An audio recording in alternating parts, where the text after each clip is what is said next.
ओम शांति। आज सतगुरुवार के दिन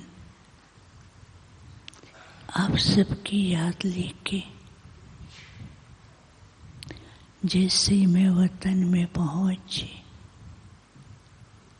बाबा एक बहुत सुंदर गोल्डन पहाड़ी के ऊपर खड़े हुए थे और चारों ही तरफ गोल्डन गोल्डन किरणें, जैसे सुबह के समय गोल्डन प्रकाश होता है उससे भी बहुत सुंदर गोल्डन किरणें चारों तरफ फैल रही थी। और कुछ सेकंड में क्या देखती हूँ कि बाबा के बहुत से बच्चे बाबा के सामने नीचे पहाड़ी के नीचे खड़े हैं और हर गोल्डन किरण एक एक बच्चे के ऊपर पड़ रही थी और बच्चों का गोल्डन श्रृंगार होता जा रहा था। तो बाबा ने मेरी ओर देखा, कहा, बच्चे देखा? मैंने कहा बाबा आज तो सब बच्चों का बहुत सुंदर श्रृंगार हो रहा है।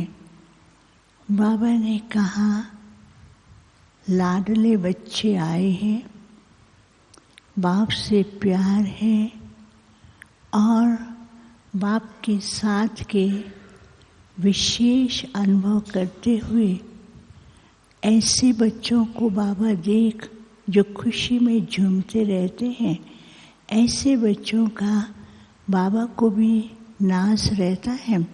तो आज बाप भी बच्चों का श्रृंगार कर रहे हैं।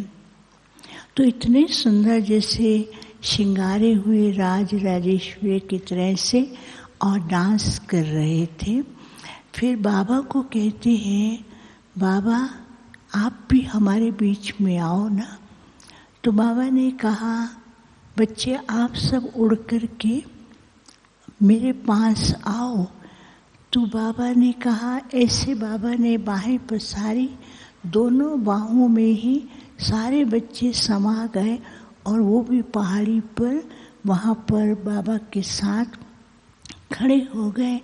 तो दूर से इतना सुंदर दृश्य दिखाई दे रहा था, कहाँ किसी दूसरे लोक से ऐसे देवी देवताएं हैं जो सारे विश्व के अंदर प्रकाश और सुख शांति की किरणें फैला रहे हैं। तो इतना सुंदर दृश्य दिखाई दे रहा था। फिर कुछ सेकंड के बाद बाबा बच्चों को बहुत सुंदर रास करा रहे थे, जैसे कि श्री कृष्ण का दिखाते हर गोप के साथ, हर गोपी के साथ श्री कृष्ण हैं, ऐसे हर एक के साथ बाबा दिखाई दे रहे थे। लेकिन कुछ सेकंड में क्या हुआ, बाबा छिप गए। तो सारे ढूंढने लगे बाबा को, बाबा कहाँ है, बाबा कहाँ है। तो बाबा तो सबके पीछे थे और वो ढूंढ रहे हैं, कोई इधर ढूंढता है, कोई उधर ढूंढता है, कोई तो चुपचाप बैठ जाते हैं, कहते बाबा ने कहाँ चले गए, क्यों चले गए। तो बाबा तो पीछे हर एक के बैक में खड़े थे। फिर कुछ सेकंड के बाद बाबा सामने आते हैं। बाबा ने कहा बच्चे मैं कहाँ था देखा? तो बच्चे कहते बाबा आप क्यों छिप गए थे? बाबा ने कहा मैं छिपा नहीं था, मैं तो आपकी बैकबोन हूँ, आपके पीछे था, आपको ही तो सब कुछ करा रहा हूँ। फिर बाबा ने कहा हर बच्चे को देख करके बाप खुश होते हैं और बच्चों को सदा ही अपने जीवन के अंदर जो खुशी का अनुभव करना है उसके लिए सदा यही ध्यान रखें कि बाप ही साथी हैं, बाप ही मेरी बैकबोन है, हम बाप की छत्र छाया में हैं। और दूसरा बाबा ने कहा कि बच्चे इस संगम युग के अंदर संतुष्ट अथवा राजी वही रह सकते हैं जो ड्रामा के हर राज को यथार्थ रीति जानते हैं। और बाबा यही चाहते हैं मेरे सभी बच्चे ब्राह्मण जीवन के अंदर खुश भी रहें, संतुष्ट भी रहें और राजों को जानते हुए राजों के रहस्य में नाचते रहें, यही और राज अधिकारी बने।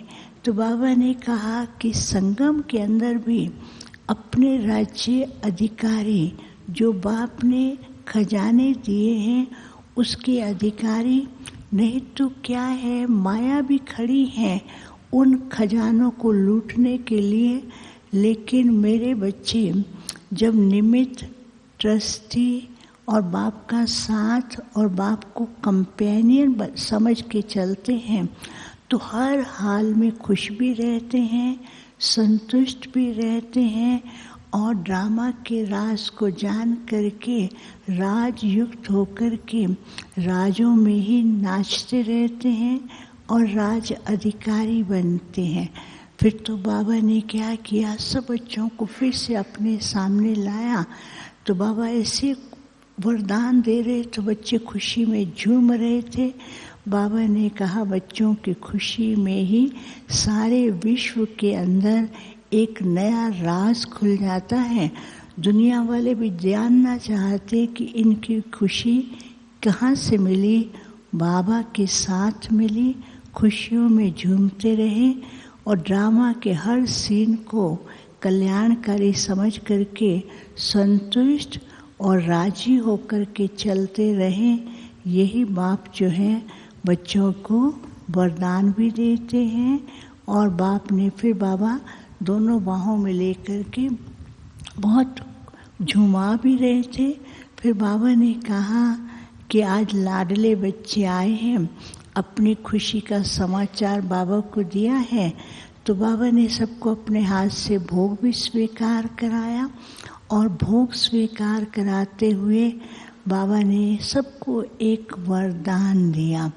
वरदान में था खुद भी संतुष्ट, औरों को भी संतुष्ट करते रहने वाले ही सदा जीवन के अंदर खुश रहते हैं और बाप के दिल तख्त नशीन बनते हैं। तो बाबा ने कहा ब्राह्मण जीवन में हर बच्चा बाप की पहचान प्राप्ति के कारण सदा संतुष्ट रहे और सबको संतुष्ट करने के लिए जो बाप ने शक्ति दी है वो और बाप के दिल तख्त नशीन बने, ऐसा बाबा वरदान दे रहे थे। फिर सबको याद दिया और कईयों के भोग थे उनका भी याद प्यार बाबा को दिया और बाबा ने भी उन सबको इमर्ज करते हुए याद प्यार दिया। अच्छा, ओम शांति।